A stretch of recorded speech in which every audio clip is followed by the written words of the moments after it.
What's going on, y'all? So listen. So we are back again for another episode review of Queen Sugar. This is season 3, episode 3, Your Distant Destiny. All right. So Micah is all hyped. You know, the show comes on. He's out here getting ready for school and shit. I said, put them Yeezys back. We don't do them no more. All right.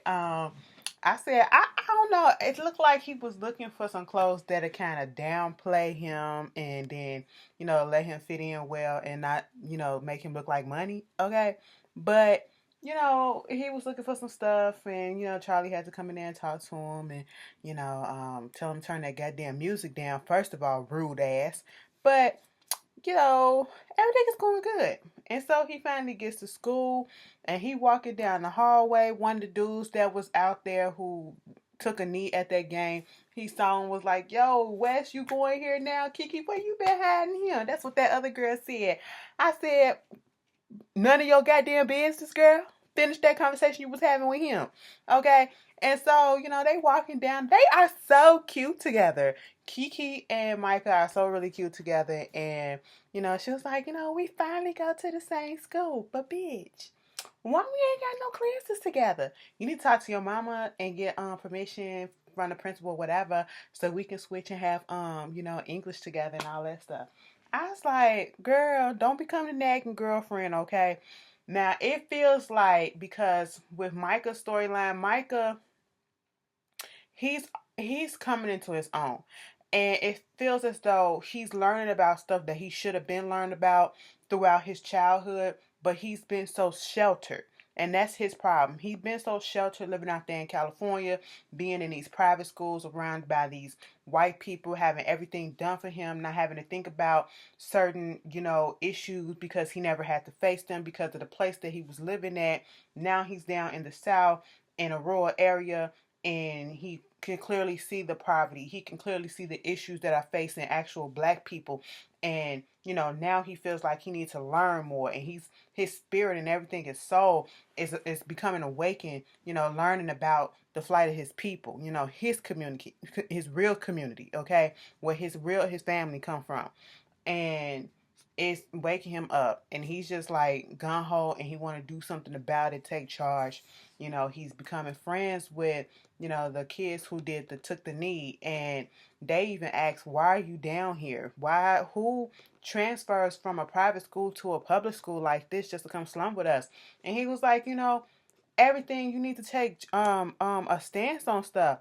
He can never get people to come on his side and understand what black folks are going through that are not in the same situation and same economic level as them in their private school. Okay. And so he was like, I need to come down here. I said, all right. Now I feel like this gonna be a little conflict between Kiki and him. I hope it's not, but that's what it feels like. Her vibe, like when she seen him at the lunchroom and he was sitting at the table with them kids, and she was like, well, shit, I thought you was gonna sit over here with me and my friends, but I mean, I guess we can do this tomorrow. I said, Kiki, don't do this, okay? Don't become that nagging girlfriend right now, okay? Y'all cute for the moment. Stop that. I like y'all together. um Later on, we got Ralph Angel. Let's just get on Boo Boo. Boo is out here dealing and trying to deal with work.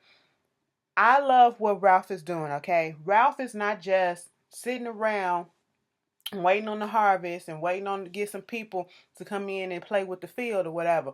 Ralph is doing both jobs, okay? He got a job doing some shit at the docks or whatever with the Asians. I don't know if they were Koreans or Chinese, so I'm just gonna call them Asian workers. It looked like they got that whole thing, taken over. He's cool with them. They respect him. They like him. They want him to stay in place in spades. That lady said, girl, you was gonna be my spades partner. I said, girl, what you know about that? Okay. But that was cute. And it was like, so you need to get a mama for them, you need to get some loving, and you need to get a mama for that boy. I said, you know what? Bag react, okay? We got this. Girl, she was being cute with it though. She let me cook for you. Why older people always say, come here, let me cook for you. Bitch, I like it though. It was really nice. It's just showing that races can come together, minorities can come together, and they can be, cool with each other and respect one another. I like that aspect though. That's what I got from it, okay? And then he went out to go get his son, and he was also conducting job interviews to hire workers who's in the parole program, but his paroler probation officer told him, about the last episode. And the guy came late. He was like, he couldn't get down there, couldn't get a car. Then the bus was running. He was like, well, the bus ain't late, so you need to get up on that. And then he basically dismissed him, because he said he grew up by the water, so he knew about fishing and all that stuff. He don't know nothing about farming. And then Ralph said, okay, well, I'll get back in touch with you. I would have been pissed. Okay, I didn't spend all this time trying to get down here for you to just tell me you'll get back to me, and we ain't even talk for a full 1 minute.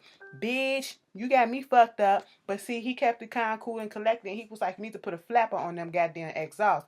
And that kind of struck a chord with Ralph. He may not know what he doing in the field, but he knows something about something. Okay, and maybe I can use that. And he had a conversation with Nova too. When they was at the want to call it Piccadilly for so bad. The Yellow Daisy or whatever the fuck, the Yellow Lily, whatever it's called, Vi old place. They was ignoring him and shit. Vi don't work there no more. And Nova was like, people took a chance out on you. So, you should take a chance out on other people. The same thing you're trying to say about this guy. He don't know nothing about this. He don't know nothing about that. They said the same thing about you. But look at you now. And so that struck a chord with him and made him, have the guy come back and, interview him a little bit more and give him a chance, okay? I was like, that's cute. While they was at the little thing, this when Nova was sitting there, because Nova notices that the farmers are all okay with the deal, what's going on with Queen Sugar Mill. And this is because everyone is under the impression that Charlie is still in charge and Charlie still owns Queen Sugar and not the Landrys, okay? Landry was the one that was fucking up everybody's shit and hiking prices and lowering prices and doing all this stuff, trying to get them back on side with him and then messing with their stuff to the point where they had to let go or, give up their farm. We see one particular case with that with Charlie. She signed a contract with this farmer and they had to get released from the contract early. And, she decided not to charge him any penalties or whatever for breaking the contract early because it was I guess they had to give up the farm because the farm is owned by Landry now. And so they was just telling her, you keep doing whatever it is that you're doing because you're doing good. Keep up the fight and all this stuff. You helping our people. She feel a little energized by this, but she also probably feel a little bit guilty because, bitch, it ain't really her. Queen Sugar ain't her shit no more. All right, you built this thing up and you sold it to the Landrys, right? So that whole thing is a big mess. We get to them having a sit down, and because Nova had asked Ralph at the damn restaurant, so how was all this possible? I just want to understand how was all this possible. Sam Landry is not coming in. None of the farmers no more. Everything is peace, calm, and cool, collected. How is all this possible? What the hell is going on? And Ralph didn't really want to say nothing, but see Nova not stupid. And then she got the truth about him. And when they sat down at that table, all of them as a family, Nova just went right in and told them, bitch, she done sold fucking Queen Sugar to goddamn Sam Landry, okay? For 1%. Bitch, Michael was sitting back there. He just came from public school. His first day in. Okay? And this motherfucker is just like, bitch, I'm woke as hell now. Okay? Like, I'm eyes wide open. Like, real woke. Okay? And what you doing is fucked up, mama. I'm not understanding it. Because when she was about to leave after going off on them and they going off on her, they was like, what are you talking about? You sold Queen Sugar. We did all this. We put all our heart, blood, sweat, and tears into it. She's like, I did this. And I'm doing this for the community because I'm trying to go into, the Landrys and find the financials and fuck over every shareholder. They ain't even going to see what's happening and what's coming. And I'm just going to take them down one by one. Bitch, I don't know if it was Nova or somebody else at that table who presented the question and said, so, in the meantime, while you doing this, what's gonna fucking happen? What's supposed to be going on? I said, girl, good question. And then Nova said, bitch, so you sold Queen Sugar for 1%? Are you serious? Is that really what our family is worth? 1%? I said, well, you better ask these questions, okay? Charlie is almost like on a power trip. And if things don't go her way, it's over, okay? And she needs things to go her way. When you try to fuck her over, she's the type of person that seems like she ain't gonna stop until she fuck you over and then some. And so Micah is seeing this, and Micah don't even want nothing to do with her. She stormed out. She was like, Micah, let's go. Michael said that. I said, bitch, get your ass up and go with your mama. I don't give a fuck what you feel and how you think. You talk to her about it, but you don't. I said, y'all get these kids on these TVs and y'all not being real with it, okay? Y'all being fake with it, because I don't know no black parent that's just gonna let their kid just, I don't care where they come from, that's just gonna let their kid just sit there and disobey them. Bitch, get your ass over here and let's the fuck go. She just let him stay there. I said, what? And not only did she let him stay there, she let him not come home. He took it upon himself to go stay with Nova. He over there telling Nova, how come mama can't be like you? She's like, hey, don't do that, because your mama is really out here doing some stuff, okay? We just do stuff differently, all right? She was like, yeah, but you out here fighting for the people. You can write this, and you writing this book and stuff, and you can write about anything that you want. Mind you, Nova was having writer's block. We find out next week. She trying to figure out what to write. Steve then sent her a check, saying, I'm sorry, I should have backed you up. And I'm like, girl, how much was the check? Never told us. And the ladies that were, one of the ladies that was meeting with her about the book deal, now that she didn't quit her job, she was like, maybe we should have told you before, but the articles that we wanted you to touch on are, you no longer have access now because you quit your job. And so now she has to find another way, and she's just going to be stressed out. But when Micah did all that, I said, Micah, take your ass home and go talk to your mama, because you're doing the most. I know you trying to get there, you trying to get on this right path or whatever. It seemed like Micah should have been over son right about now, because that's how he acting. He open, okay? He see things. And I'm just like, go home and talk to your mama. Yes, what Charlie is doing, it's like she can't win for losing, because if she do what she's doing, people gonna look at her like, bitch, you a sellout, and what the fuck is going on? But she do have a purpose for doing what she doing. And like Micah said, it do feel like a power trip. And that's what he has to tell her. Like, it's a power trip for her. Yeah, it is what it is. But, they came home and they talked and apologized and all that stuff and whoop-de-whoop. So, let me just get on this shit with Ralph is out here fucking bitches. Now he got a new girl. She look like she respectable. I approve of her. She know her job, okay? She first came in and she was like, so let's do this thing, okay? What you want to do? You want to do it in the truck, the kitchen, outside. She knew that this ain't no fucking relationship. We just here to fuck. And that's our fucking arrangement, okay? I take care of home. You take care of all that other needs and shit like that. Cause Ashley ain't finna lay down for that. Okay, you know what I'm saying? So she knew what she had to do. And at one point she was in the house getting ready, and Blue woke up and heard her, and Cena was like, Daddy, who the fuck is this? What? So he had to get her out. Oh, girl just popped up another time. He didn't even get a chance to text her back. And I was like, you wait for the text back, okay? Because we could have been, having a conversation or whatever. You just come in and just interrupt and all this shit. Think you finna get some dick. No, you're not finna get no dick, not tonight, okay? And, he shut that shit down. But she understood, because they're both parents. And she respect the fact that he is out here trying to be a father to Blue. Because the reason why he said he couldn't do it was because Blue wasn't asleep yet. And they just need to cut back a little bit, because Blue is just going through some things. He's going through growing pains. He's going through dealing with his parents, not being together. Blue out here pissing the sheets and shit. I said, God damn, get him some little baby depends, okay?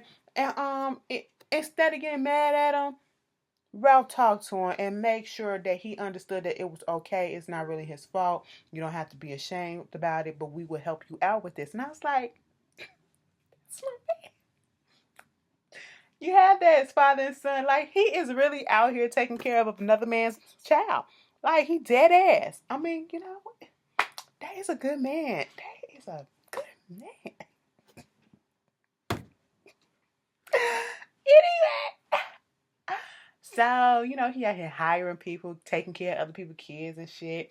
Notice when he went back down to the docks to get his check from them, and the little girl, the daughter, Train came up in there. Train, whatever her name is, she came up in there, and according to the mama, And what the little brother put out there, this the daughter that they sent off to go to school and all that shit. And I said, oh, was it me or was it like a little connection that was brewing between them? They was communicating. I said, she better watch it. But okay, she trying to move in. She ain't gonna happen. It ain't gonna happen because I ain't gonna let it. But it is what it is. So we got that shit going on. The last thing I want to talk about is this shit with Hollywood. Hollywood is acting like niggas who just got money and never had none. Cause now he out here trying to invest in this. He want to do this with a barbershop. He can't go to the barbershop. He won't do to come to his house and to, shine up his head and all that shit, buff his head up and all that. I said, okay, that's cute. Cause if I had the money and if they did that services out here, bitch, I wouldn't go to the shop for shit. Listen, bring your ass here. Wash my hair in the sink. You want me to go in the bathroom and we wash it in the shower? Okay, whichever one, cause it's long. So, do all that stuff and we can bring a dry up in this bitch and you can twist my shit up yourself. Okay? There you go. He wanna invest in a barbershop and Val like, okay, don't be spending the money that you just got so quickly and all this stuff. He brought her a ring or whatever. It was tacky, but it was cute at the same time because she loved it. And I just said the same thing. You need to invest your money. That's one thing, but invest it wisely so that money can make money for you. Okay. And don't spend it all in one place and don't spend it so quickly. I hope he do not mess up this money. But he's supposed to have like a 20-year anniversary or something like that. Wait a minute, 1993. What, 25? 1993, 2000. Okay, yeah, that's 25 years. I asked to do the math, bitch. Because I forgot what the banner said. I just knew it said 1993. So they're having a 25-year high school reunion. And then they just sitting there, they talking, Vi and him, chopping it up with an old friend of Hollywood. They doing old stories and shit. You remember when I did this? I was the class down. I did this. Yeah. And they having a good time. And then all of a sudden, this bitch comes through and was like, hey, is that my high school sweetheart? Go over there hugging him. And she hugs him a little bit too long for my liking. She knew what the fuck she was doing. And even Hollywood felt it too. And he was even just standing in that hug like, bitch, let me go. Okay? I'm sitting here like, you just passed up Vi and went straight to Hollywood. And then went over there and said hello to the other lady. And said hello to the dude. Never said nothing to Vi. I said, that's strike fucking one. Okay? Then they sitting at the table. They having a good time, chopping it up. This bitch come through and she gonna say, oh, I'm so sorry. I didn't speak to you last time I seen you. My name is Charmaine. Oh my God, I think I seen you, during school or whatever, like 20 years ago. You Hollywood's mama and all this shit. How you doing? And he's such a good son and all that. He was like, no, bitch, this is my fiance. Okay, that's who it is. And then Jodeci, can we talk for a minute? Girl, I was like, all right, you better do that shit. No, that was Tevin Campbell. Wrong song. But I think it was a Jodeci song playing. Any fucking way, they get up there. He said, I'm not going to dance with you. I'm finna dance with Vi, okay? I said, oh, bitch, Charmaine, egg on your face. She would have got her ass beat the fuck up. If Vi wasn't feeling sick, bitch, I would have beat that bitch ass in. This is why you need a bitch like me on your team, okay? Because I do what you want, okay? I really will.